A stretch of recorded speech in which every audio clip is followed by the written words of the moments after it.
أعوذ بالله من الشيطان الرجيم. بسم الله الرحمن الرحيم. يا أيها الذين آمنوا أوفوا بالعقود أحلت لكم بهيمة الأنعام إلا ما يتلى عليكم غير محل الصيد وأنتم حرم إن الله يحكم ما يريد. آمنت بالله صدق الله العظيم. بل انتہائی واجب الاحترام، قابل صد احترام بزرگوں، بھائیوں، نوجوان ساتھیوں، آج کے درس میں قرآن مجید کتاب حکمت کی سورہ نمبر 5 سورۃ المائدہ کہ جس کے ترجمہ اور تفسیر کا آغاز گزشتہ کل کے درس سے ہو چکا ہے، تعارف، کچھ جملے تعارف کے حوالے سے میں نے آپ کے سامنے رکھے، اور آج کی جو نشست ہے یا جو آج کی مجلس ہے یا جو آج کا درس ہے، یہ اسی تعارف ہی کا ایک حصہ ہے. چونکہ سورہ اپنے مضامین اور تھیمز کے لحاظ سے جو اس کے اندر موجود ہیں بہت زیادہ وسعت رکھتی ہے، اس لیے بڑا مناسب ہے کہ شروع میں اس کا تعارف بڑا تفصیلی انداز میں کر لیا جائے تاکہ اس کی ایک پکچر جو ہے وہ ذہن میں بیٹھ جائے. تو انہی مضامین کو ہائی لائٹس کرنا آج کے اسی نشست کا اہم موضوع ہے. سب سے پہلے تو اس سورہ کا جو سٹیٹس ہے وہ دیکھنا ہے کہ یہ سورہ مدنی ہے. مدنی سورہ اس سے اعتبار سے ہے کہ وہ تمام صورتیں قرآن مجید کی جو آقا کریم سید المرسلین حضور پاک علیہ السلام پر نازل ہوں، وہ تمام صورتیں، وہ تمام آیات اس وقت نازل ہوں جب حضور پاک علیہ السلام خاص مدینہ شہر کے اندر ہوں یا اس کے مضافات میں ہوں، کسی دعوت وغیرہ کی غرض سے یا کسی اور مقصد کے لیے حضور پاک علیہ السلام آس پاس کسی بستی میں کسی قبیلہ میں تشریف لے کر کے گئے، تو اس دوران جو سورہ یا جو آیت نازل ہوتی ہے اس کو مدنی کہتے ہیں. قرآن مجید میں کل 28 صورتیں ایسی ہیں جن کا ٹائٹل مدنی رکھا گیا ہے، اور جبکہ 86 صورتیں ایسی ہیں جن کا جو ٹائٹل ہے وہ مکی ہے. گویا کہ مکی صورتیں وہ کہلائیں گی یا مکی آیات وہ کہلائیں گی جو اس وقت نازل ہوں جب حضور پاک علیہ السلام خاص مکہ المکرمہ شہر کے اندر ہوں یا آس پاس مضافات میں پیرافری میں کسی جگہ پر کسی بھی غرض سے تشریف لے کر کے گئے ہوں. تو اس دوران جو سورہ یا جو آیت نازل ہوتی ہے اس کو مکی کہتے ہیں. یہ جو سورہ ہے سورۃ المائدہ، یہ ساری کے ساری مدنی سورہ ہے، ساری کی ساری. ایک تو وجہ اس کی ظاہر ہے جو بھی میں نے عرض کیا آپ کے سامنے کہ اس کے اندر احکام بڑے کثرت کے ساتھ ہیں، اور ایک نشانی بڑی اہم ہے مکی اور مدنی سورہ کو پہچاننے کی. مکی سورہ وہ ہوتی ہے کہ اس کے اندر کثرت کے ساتھ جو ہے وہ عقائد کا تذکرہ ہوتا ہے. ایمان باللہ ہے، ایمان بالآخرت ہے، ایمان بالرسول ہے، ایمان بالملائکہ ہے. چونکہ مکہ کے اندر ایمان کی محنت ہو رہی تھی، ڈیولپمنٹ آف فیتھ کے اوپر سارا کام ہو رہا تھا، لوگوں کو پرسیکیوٹ کیا جا رہا تھا، لوگ اس میں سے کوئی فرم تھے اور مارے کھا رہے تھے، اور وہ یوں سمجھ لیجیے کہ جیسے سونے کو بھٹی میں ڈالا جاتا ہے تو وہ کندن بن جاتا ہے. تو اس طرح سے جو ہے وہ معاملہ چل رہا تھا. مکی صورتوں کے اندر عقائد کے اوپر محنت زیادہ ہوتی ہے، عقائد کا تذکرہ ہوتا ہے. مدنی صورتوں کے اندر احکام زیادہ ہوتے ہیں. اس کی وجہ یہ ہے کہ وہاں پر آ کر کے قدر امن ہو گیا شروع والے چند سالوں کے بعد. اب ضرورت ظاہر ہے کہ اسی بات کی تھی کہ احکام نازل ہوں، مسلمانوں کا جو 24/7 ہے وہ بالکل اس کے مطابق ہو جیسے اللہ چاہتے ہیں. ان کا جو تمدن ہے، ان کا جو تہذیب ہے، ان کا جو رہن سہن ہے، ان کے شادی بیاہ ہے، ان کے جتنی گراؤنڈ لائف ہے، وہ ساری کی ساری جو ہے وہ اسی کے مطابق ہو جس طرح اللہ چاہتے ہیں، اور مسلمانوں کو مکمل طور پر جو دیگر اقوام ہیں ان سے ممتاز کیا جا سکے. تو یہ جو سورہ ہے یہ مدنی ہے، ساری کی ساری مدنی سورہ ہے سوائے ایک آیت کی. اور وہ آیت کون سی ہے؟ وہ آیہ نمبر 3 ہے کہ جس کے اندر وہ مشہور آیا کا ٹکڑا جو کہ عام طور پر تقریباً ہر مسلمان کو یاد ہوتا ہے، کم از کم مفہوم یاد ہوتا ہے، سنا ہوتا ہے کہ میدان عرفہ کے اندر حضور پاک علیہ الصلوۃ والسلام پر جو یہ خوشخبری نازل ہوئی، الیوم اکملت لکم دینکم واتممت علیکم نعمتی ورضیت لکم الاسلام دینا، آج کے دن ہم نے تمہارے لیے تمہارے دین کو مکمل کر دیا، واتممت علیکم نعمتی، اور فرمایا کہ میں نے تمہارے اوپر اپنی نعمت کو مکمل کر دیا، ورضیت لکم الاسلام دینا، اور تمہارے لیے اسلام کو بطور دین کے، وے آف لائف کے ہم نے تمہارے لیے پسند کر لیا۔ جب آیہ نمبر 3 پہ پہنچیں گے تو اس وقت ہم اس کے اوپر بات کریں گے انشاءاللہ کہ دین کے لیے اکمال کامل کرنے کا لفظ بولا ہے اور نعمت کے لیے اتمام کا لفظ بولا ہے تمام کرنے کا، تو یہ دونوں کا بظاہر مطلب ایک ہی ہے، لیکن کیا کوئی فرق بھی ہے، وہاں پر جا کر کے بات کریں گے۔ تو یہ سورہ ساری کی ساری مدنی ہے، سوائے اس آیت کے کہ خطبہ حجۃ الوداع کے موقع پر آقا کریم سید المرسلین حضور پاک علیہ الصلوۃ والسلام میدان عرفہ میں موجود تھے اور جمعہ کا روز تھا، اس وقت حضور پاک علیہ الصلوۃ والسلام پر یہ آیہ نازل ہوئی، الیوم اکملت لکم دینکم۔ حضور پاک علیہ الصلوۃ والسلام عصبہ نامی اونٹنی پر سوار تھے، آقا کریم علیہ الصلوۃ والسلام کی اونٹنیوں کے نام، بکریوں کے نام، اور اسی طرح سے جتنے بھی پالتو حضور پاک علیہ الصلوۃ والسلام کے زیر استعمال رہے ان سب کے نام احادیث مبارکہ کے اندر موجود ہیں۔ اونٹنیوں کے نام جو ہے وہ یہ والی جو اونٹنی ہے جس پر اب سوار تھے اس کا نام ہے عصبہ، حضور پاک علیہ الصلوۃ والسلام کی ایک اونٹنی ہے قصوہ، ایک اور ہے جدعہ، مختلف نام ہیں حضور پاک علیہ الصلوۃ والسلام کی اونٹنیوں کے۔ تو جس وقت یہ آیہ نازل ہوئی، وحی نازل ہونا شروع ہوئی، تو اس کا وزن اتنا زیادہ تھا، ثقل اتنا زیادہ تھا کہ حضور پاک علیہ الصلوۃ والسلام جس اونٹنی پر سوار تھے وہ بوجھ برداشت نہ کر سکے، وہ بیٹھ گئی، تو حضور پاک علیہ الصلوۃ والسلام بھی اتر آئے۔ ظاہر ہے کہ جو وحی ہے، قرآن مجید ہے، کلام الہی ہے، اس کا ایک ایک حرف کا جو وزن ہے وہ اللہ کے پاس جو عالم ہے، عالم اجساد، جس میں اس دنیا کی ہر ایک چیز کی، چاہے وہ ہمیں نظر نہیں بھی آتی،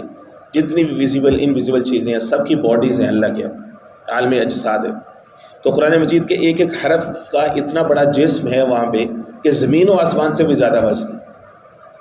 وہ جب آقا کریم علیہ الصلوۃ والسلام کے قلب اطہر پر نازل ہوتا ہوگا تو حضور پاک علیہ الصلوۃ والسلام کا قلب اطہر تو اس قابل تھا، اس کے اندر اتنا پوٹینشیل موجود تھا، وہ جو شق صدر والا جو واقعہ سیرت کا اہم ترین حصہ آپ پڑھتے ہیں کہ اس کو جس انداز میں ایک طاقت ملی ہوئی تھی تو وہ تو برداشت کر سکتا تھا، لیکن اونٹنی برداشت نہیں کر سکی۔ تو نزول کی جو ترتیب ہے اس اعتبار سے اس سورہ کا نمبر 112 ہے۔ اس کے بعد مزید 2 صورتوں کا نزول بھی ہوا، اور یہ والی جو آیا ہے آیہ نمبر 3، اس کے نازل ہونے کے تقریباً 80 دن کے بعد آقا کریم علیہ الصلوۃ والسلام نے اس دنیا سے پردہ فرمایا۔ ترتیب نزولی اس کی 112 ہے، اور ترتیب توقیفی جو ہے یعنی قرآن مجید کی یہ والی جو ترتیب ہے اس اعتبار سے اس سورہ کا نمبر 5 ہے۔ اس سورہ کے جو فضائل ہیں وہ بڑی کثرت کے ساتھ ہیں۔ ایک دفعہ ایک جو یہودی تھا وہ آیا امیر المومنین سیدنا عمر فاروق رضی اللہ تعالیٰ عنہ سے کہنے لگا کہ کیا آپ کو معلوم ہے کہ آپ کی جو کتاب ہے یعنی قرآن مجید، اس کے اندر ایک ایسی آیہ موجود ہے، وہ آیہ اتنی شاندار ہے کہ اگر وہ ہمارے نبی پر نازل ہوتی، ہماری کتاب میں ہوتی، تو جس دن وہ نازل ہوتی تو ہم اس دن کو عید کا دن بنا لیتے اپنے لیے۔ تو عمر فاروق رضی اللہ تعالیٰ نے فرمایا کہ ہمیں پتہ ہے، تمہیں تفصیل بتانے کی ضرورت نہیں، ہم وہیں موجود تھے۔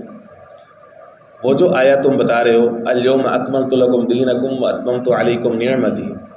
کہ جس میں دین اسلام کو سپیریئر کر دیا گیا، دین اسلام کو وے آف لائف ڈکلیئر کر دیا گیا، اور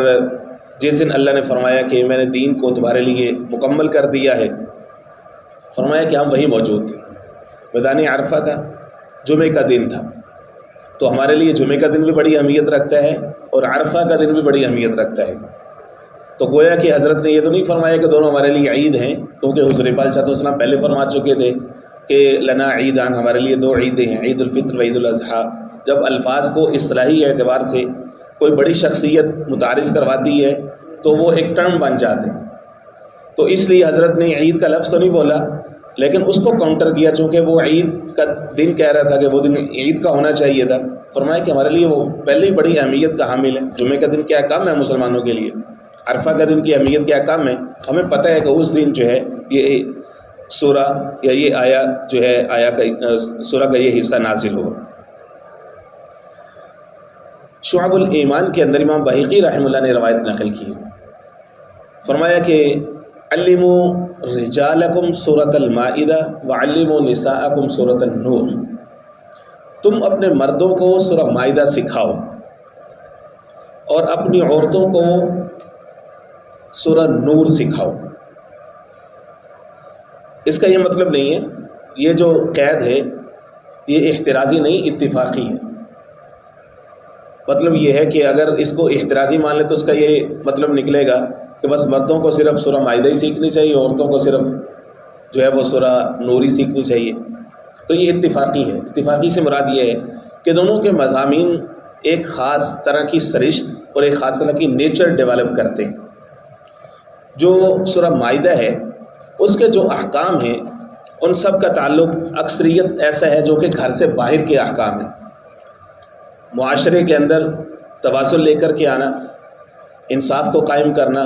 جسٹس سسٹم کو لے کر کے آنا، اور اسی طرح سے دیگر اقوام کے ساتھ معاہدات ہیں، تعلقات ہیں، ان سب سے متعلقہ جو احکام ہیں وہ چونکہ عام طور پر مرد ہی کریں گے، تو اس لیے یہ فرمایا کہ سورہ مائدہ تو مردوں کو سکھاؤ۔ اور جو سورۃ النور ہے اس کے اندر پردے کے احکام ہیں، غض بصر کے احکام ہیں، اور مسلمانوں کا ایک اہم ترین انسٹیٹیوشن مسلمانوں کے معاشرے کا وہ فیملی سسٹم ہے، تو اس کی جو معمار ہے وہ عورت ہوتی ہے، جو فوکل جو پرسن ہے وہ عورت ہے، تو اس لیے فرمایا کہ سورہ نور یہ عورتوں کو سکھاؤ، مردوں کو بھی سیکھنی چاہیے۔ اس سورہ کے اندر 18 مختلف طرح کے احکام ہیں۔ سورہ مائدہ کی جامعیت کا اندازہ یہاں سے ہوتا ہے، یہ یوں سمجھ لیجئے کہ احکام کے اعتبار سے سب صورتوں کا اگر تقابل کیا جائے تو سب سے زیادہ احکام سورۃ البقرہ میں ہوں گے یا پھر سورہ مائدہ میں ہوں گے۔ شروع کے اندر عقود کو پورا کرنے کا حکم ہے کہ آپ کے جو میوچل ایگریمنٹس ہیں، جو آپ کی جو لیگل ٹائز ہیں، تم اس کو آنر کرو، پورا کرو اس کو، چاہے وہ انفرادی طور پر ہوں، دو لوگوں کے بیچ میں ہوں، دو کاروباری پارٹنرز کے بیچ میں ہوں، یا ایون جو عقد نکاح ہے، یہاں پر عقود کا لفظ ہے، عقود عقد ہی کی جمع ہے، جو عقد نکاح ہے دو فریقوں کے بیچ میں ہوتا ہے،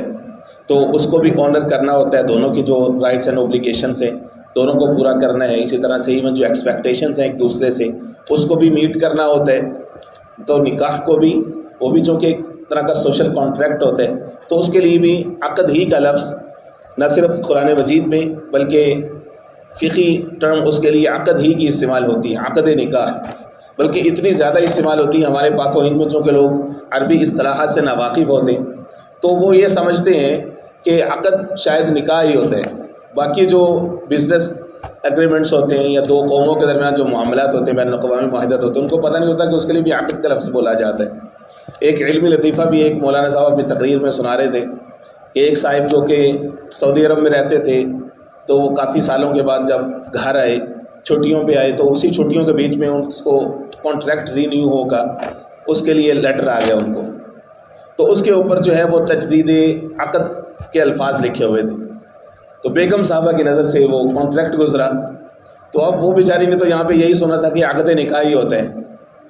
تو وہ لڑ پڑی، فوراً اس کو اٹھایا، سویا ہوا تھا، تو اللہ کے بندے تم بتاؤ وہاں کرنے کے گیا تھے، معاشی چیزیں دیکھنے کے لیے گئے تھے یا یہ تجدید نکاح تجدید عقد کے یہاں پہ تمہارے لیٹر آئے ہوئے ہیں کہ عقد کی تجدید کرو، کون سا عقد کر کے آئے ہو وہاں پہ؟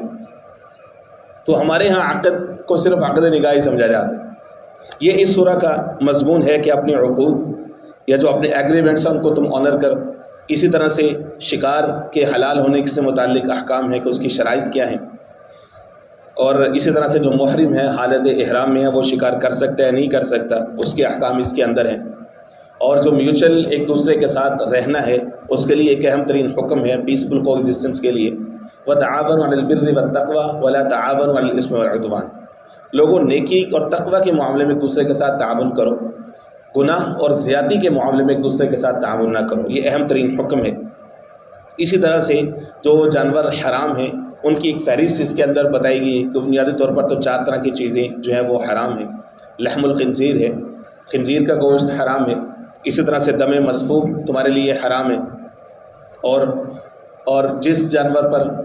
غیر اللہ کا نام لیا گیا ہو، اللہ کے نام کے علاوہ جو ہے وہ کوئی چیز یا کوئی جانور جس کو اللہ کے نام کے علاوہ دیا جا رہا ہو، نظر مانی جا رہی ہو، فرمایا کہ وہ بھی حرام ہے۔ تو اور اسی طرح سے جو حرام جانور ہیں ان کی پوری فہرست ہے کہ جو اوپر سے گر کر کے مر گیا ہو، ایک جانور نے سینگ مار کے دوسرے کو مار دیا ہو، ٹکر مار کے جانور مر گیا ہو، تو اس طرح کی مختلف جو جانوروں کے مرنے کی جو صورتیں ہیں ان سب کے احکام اس کے اندر ہیں اس سورہ کے اندر۔ اسی طرح سے آگے چل کر کے یہود و نصارہ کے ساتھ جو تعلقات ہیں ان کے کیا احکام ہیں، آیا نمبر 51 کے اندر چل کر کے ہمیں پتہ چلے گا کہ مطلقاً منع کر دیا گیا کہ حق کے ولایت ہی نہیں ہے، یہود و نصارہ تمہارے دوست نہیں ہو سکتے، ولی نہیں ہو سکتے۔ آیا نمبر 82 کے اندر فرق کر دیا کہ جو کرسچنس ہیں they can be your friend, وہ تمہارے دوست ہو سکتے ہیں، اس کی 3 وجہ بتائی ہیں۔ اور جو یہود ہیں فرمایا یہودی اور مشرکین یہ تمہارے سخت ترین دشمن ہوں گے، یہ احکام۔ اسی طرح سے ان کے جو عقائد باطلہ ہیں ان کا تذکرہ بھی اسی سورہ کے اندر موجود ہے۔ چوری اور ڈاکے کی سزا موجود ہے کہ جو لوگ میسز میں یعنی پورے معاشرے کے اندر اس طرح سے فساد پھیلائیں کہ لوگوں کے مال و جان کے لیے، ان کے ہاؤسز بزنس کے لیے خطرہ بن جائیں، تو ان کی سزا بڑی سخت بتائی گئی ہے اسی سورہ مائدہ کے اندر کہ ان کو امپریزن کیا جائے لانگ لائف، یا ان کے ہاتھ اور پاؤں کاٹ دیے جائیں مخالف سمت سے، ان کو سولی چڑھا دیا جائے، ان کو جو ہے وہ سزائیں دے کر کے قتل کر دیا جائے۔ یہ 4 طرح کی سزائیں ہیں۔ نفی من الارض ہے، زمین سے نکال دیا جائے۔ چوری کا حکم اس کے اندر موجود ہے کہ چوری کرنے والا مرد اور چوری کرنے والی عورت اگر وہ ساری شرائط پائی جائیں تو ان کے ہاتھ جو ہیں وہ کاٹ دیے جائیں۔ اسی طرح سے قوم بنی اسرائیل کا جو واقعہ پیش آیا تھا موسیٰ علیہ السلام کے ساتھ کہ انہوں نے جہاد سے انکار کر دیا تھا، اس کا وہ جو واقعہ ہے وہ بھی سورہ مائدہ کے اندر موجود ہے۔ جناب آدم علیہ السلام کے جو بیٹے تھے حابیل اور قابیل، ان کے درمیان کیا معاملہ ہوا، دنیا کا سب سے پہلا قتل کس طرح سے ہوا، اس کا تذکرہ اسی سورہ کے اندر ہے۔ اسی طرح سے قسم کے احکام ہیں کہ جو شخص قسم کھا لیتا ہے تو کس صورت میں کفارہ ہے، کس صورت میں گناہ ہے، اور اس سے توبہ کرنا لازم ہے۔ اور پھر آخر میں چل کر کے جناب عیسیٰ علیہ السلام کا جو معجزہ رونما ہوا کہ قوم کے لوگوں نے ان سے سوال کیا کہ کوئی دسترخوان اتارا جائے ہمارے لیے۔ اور پھر سب سے جو آخری رکوع ہے وہ سمجھ لیجیے کہ پوری سورہ کا یا قرآن مجید کے جو عقائد کی جتنی بحث ہے اس کا خلاصہ ہے کہ روز محشر اللہ رب العزت جس طرح جملہ انبیاء کرام علیہ السلام سے ان کی ذمہ داریوں کے حوالے سے سوال کریں گے، خاص طور پر فرمایا کہ جناب عیسیٰ علیہ السلام سے سوال ہو، چونکہ عیسائی کمیونٹی سب سے زیادہ ہے، اگر ہم پوری دنیا کی آبادی دیکھیں تو سب سے زیادہ آبادی انہی کی ہے، اور فرمایا کہ ان سے سوال ہوگا کہ کیا آپ نے کہا تھا کہ مجھے اور میری ماں کو تم 2 خدا بنا لینا۔ تو یہ مضامین کی کچھ ہائی لائٹس ہیں جو میں نے آپ کے سامنے رکھی ہیں۔ اس سے معلوم ہوتا ہے کہ یہ سورہ جو ہے وہ کتنی اہم ہے۔ اب اس کا شان نزول انڈرسٹوڈ ہو گیا کہ یہ جو سورہ ہے یہ 6 ہجری کے بعد یعنی صلح حدیبیہ کے بعد نازل ہوئی۔ آپ کے علم میں ہے کہ جب ہم سیرت کا مطالعہ کرتے ہیں تو ہمارے ذہن میں سٹیپ بائی سٹیپ چیزیں بیٹھتی رہتی ہیں کہ مدینہ منورہ تشریف لانے کے بعد چیلنجز کیا تھے۔ ایک تو سب سے بڑا چیلنج مقامی طور پر تھا کہ مسلمانوں کی آبادی کو بظاہر ایک طرح کا امن تو میسر آ رہا تھا، لیکن ابھی تک بھی ان کے بیچ میں ایک ایسا ریلیشن قائم کرنا، مسلمانوں کی آبادی کو مکمل طور پر پرامن رکھنا اور ان کی ایک الگ سے ایک شناخت قائم کرنا، یہ ایک چیلنج تھا بہت بڑا، کیونکہ یہود اپنا سکہ جمائے ہوئے تھے، صدیوں سے وہ ادھر رہ رہے تھے۔ مسلمانوں کے اندر جو پینیٹریشن تھا تھرو ہائپوکریسی، منافقین کے تھرو، وہ ایک بڑا چیلنج تھا۔ تو صلح حدیبیہ نے قدر سکون دے دیا۔ صلح حدیبیہ نے مسلمانوں کو ایک طرح سے ایک ڈائیلاگ کا ایک ملکہ دیا کہ ڈائیلاگ کتنا امپورٹنٹ ہے۔ جس قوم کے اندر ڈائیلاگ کی سینس پیدا ہو جاتی ہے اس قوم کو اللہ تعالیٰ امن دیتے ہیں۔ جس قوم میں افراتفری ہوتی ہے، کیوس ہوتا ہے، مار داڑ ہوتی ہے، اپنے رائٹس کی صرف ڈیمانڈ ہوتی ہے، دوسرے کے رائٹس کو فلفل کرنے کی سینس پریویل نہیں ہوتی، وہاں پہ لڑائی ہوتی ہے، کیوس ہوتی ہے۔ صلح حدیبیہ نے مسلمانوں کو یہ فن دے دیا کہ بھائی ڈائیلاگ کرو، اپنے معاشرے کو امن دو، سب سے پہلی چیز تمہارے لیے یہ ہے۔ ایون جو بدترین دشمن تھے ان کے ساتھ بھی جب حضور پاک صلی اللہ علیہ وسلم نے ٹیبل ٹاک کیا ہے، آمنے سامنے بیٹھے ہیں، تو اس کو ون کیا ہے سچویشن کو۔ اس میں بعض دفعہ ایسا ہوتا ہے کچھ جو شرائط ہوتی ہیں وہ آپ کی طبیعت کے برعکس بھی ہو سکتی ہیں، آپ کو لگ سکتا ہے، لیکن اگر جو لیڈر ہے اگر وہ سنسیئر ہو، اگر وہ اللہ کو راضی کرنے کے لیے کوئی کام کر رہا ہو تو اللہ رب العزت اس کی مدد ضرور فرماتے ہیں۔ اب صلح حدیبیہ کی شرائط دیکھ لیجئے کہ کیسی عجیب شرط تھی کہ انہوں نے مشرکین مکہ نے یہ تک شرط لگا دی کہ تمہارے بندے کو ہم واپس نہیں کریں گے، ہمارا بندہ تمہارے پاس آئے گا تو ہم واپس کرنے کے پابند ہو۔ اب سوچیں کہ آج کل کا کارکن ہوتا کوئی تو وہ تو لیڈر کے خلاف جلوس لے کر کے مارکیٹ میں آ جاتا، چیخو پکار کر اٹھتا کہ بھئی یہ لیڈر بک گیا ہے، کیا ہوا اس کو، اس نے کوئی ان سے منافع کھا لیا ہے، کیسی باتیں کر رہی ہے، ہمارا بندہ ہم دے دیں، یہ تو ہماری قومی غیرت کے خلاف ہے۔ صحابہ سے زیادہ تو قومی غیرت والا کوئی شخص نہیں ہو سکتا، لیکن جو لیڈر ہوتا ہے اس کا کیریکٹر ہوتا ہے، اس کے اگر مورل سٹینڈرڈز ہوں تو اللہ رب العزت خود بخود لوگوں کے دلوں میں اس کی محبت ڈالتا ہے اور لوگ اس کی اطاعت کرتے ہیں۔ یہاں پر بھی 1400 کا مجمع تھا، ایک دفعہ ان کے اندر بھی سراسیمگی پھیل گئی تھی کہ یہ کیا شرط عائد کی جا رہی ہے، اور پھر اس سال تم واپس چلے جاؤ۔ لوگ فلی پریپیئر ہیں، ذہنی طور پر پورا تیار ہیں کہ جائیں گے، اتنے سال گزر گئے، خانہ کعبہ کی زیارت کریں گے، بیت اللہ شریف کا طواف کریں گے، پوری جوش کے ساتھ جا رہے ہیں، لیکن یکدم سے اس کے اوپر سارا پانی پڑ گیا، کہہ لیجئے کہ نہیں جی اس سال نہیں، واپس چلے جائیں۔ اس شرط کو بھی قبول کیا۔ تو اس طرح کی شرائط کیوں قبول کی؟ کیونکہ ایک سب سے بڑی شرط تھی، اہم شرط تھی، وہ یہ تھی کہ 10 سال تک دونوں فریق جنگ نہیں کریں گے۔ اس شرط کی خاطر حضور پاک علیہ السلام نے دوسری شرطوں کو منظور فرمایا کہ امن تو ملے گا نا ہمیں، جب ہم امن اپنے معاشرے کی ترقی کے اوپر تو کام کر سکتے ہیں نا، اپنے معاشرے کی مورل سٹینڈرڈز کے اوپر کام کریں گے، ہم ان کو اخلاقی برتری دلائیں گے، اسی طرح سے دین اسلام کو ہم دوسرے علاقوں تک پھیلائیں گے۔ مکہ کے لوگ اگر اتنے اسٹبرن ہیں، اگر ہمارے میسج کو نہیں سمجھ رہے، سن رہے، بار بار جنگ کے لیے تیار ہوتے ہیں، ہم دیگر اقوام کے اوپر محنت کریں گے۔ حضور پاک صلی اللہ علیہ وسلم کا یہ ویژن تھا، اس لیے بھی پہنچے نہیں تھے کہ اللہ نے فرما دیا انا فتحنا لک فتحا مبینا، محبوب ہم نے تو آپ کو فتح مبین دی ہے۔ فتح تو بدر کی تھی جس میں فرمایا کہ جو لوگ اس میں شریک ہوئے پچھلے اور اگلے سارے گناہ ہی معاف ہو گئے۔